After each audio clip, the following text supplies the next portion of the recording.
അപകടത്തിൽ മരിച്ച രഞ്ജിതയുടെ സഹോദരൻ DNA പരിശോധനയ്ക്കായി അഹമ്മദാബാദിലേക്ക് പുറപ്പെട്ടു. ഇളയ സഹോദരൻ രതീഷ് ആണ് പുറപ്പെട്ടത്. നന്ദുഷ വിശദാംശങ്ങൾ നൽകും. നന്ദു, എപ്പോഴാണ് DNA ടെസ്റ്റിന് വേണ്ടി എത്താൻ വേണ്ടിയുള്ള അറിയിപ്പ് ഈ ബന്ധുക്കൾക്ക് ലഭിച്ചത്?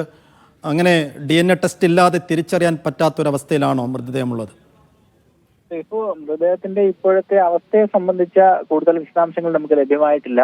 എങ്കിലും DNA ടെസ്റ്റ് അനിവാര്യമാണ് എന്ന് തന്നെയാണ് അവിടുത്തെ സ്പെഷ്യൽ ഓഫീസറുമായി ജില്ലാ ഭരണകൂടം ബന്ധപ്പെട്ടപ്പോൾ അറിയാൻ കഴിഞ്ഞത്. ഇതിന്റെ അടിസ്ഥാനത്തിൽ ഇന്ന് അല്പം മുമ്പ് 4 മണിയോടുകൂടി രഞ്ജിതയുടെ സഹോദരൻ രതീഷും ഒപ്പം ബന്ധുവായ ഉണ്ണികൃഷ്ണൻ എന്ന ആളും കൂടി നെടുമ്പാശ്ശേരി വിമാനത്താവളത്തിലേക്ക് പുറപ്പെട്ടിട്ടുണ്ട്.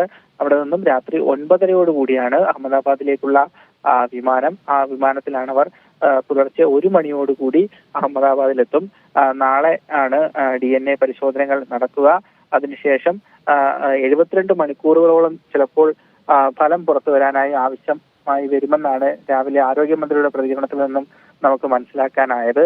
ഏതായാലും നിലവിൽ ഉള്ള സാഹചര്യത്തിൽ കുറച്ചുകൂടി സമയം അത്ര കാലതാമസമില്ലാതെ തന്നെ കുറച്ചുകൂടി വേഗത്തിൽ ഈ പരിശോധനാ ഫലം ലഭ്യമാക്കുന്ന തരത്തിലുള്ള ക്രമീകരണങ്ങൾ സജ്ജീകരിച്ചിട്ടുണ്ടെന്നാണ് ഇപ്പോൾ പുറത്തു വരുന്ന വാർത്തകളിൽ നിന്ന് മനസ്സിലാവുന്നത്. ഏതായാലും രഞ്ജിതയുടെ സഹോദരനും ബന്ധു ഉണ്ണികൃഷ്ണനും അഹമ്മദാബാദിലേക്ക് യാത്ര തിരിച്ചിട്ടുണ്ട്.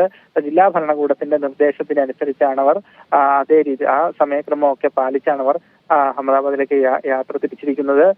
ഇന്ന് രഞ്ജിതയുടെ വീട്ടിലേക്ക് ആരോഗ്യമന്ത്രിയും അതോടൊപ്പം Pathanamthitta MP Anto ആന്റണിയും Konni MLA KU Janeesh കുമാറും അതോടൊപ്പം വിവിധ മത മേലധ്യക്ഷന്മാരും രഞ്ജിതയുടെ വീട്ടിലെത്തി കുടുംബത്തോടൊപ്പം കുടുംബത്തിന് അനുശോചനം നടത്തുന്നു.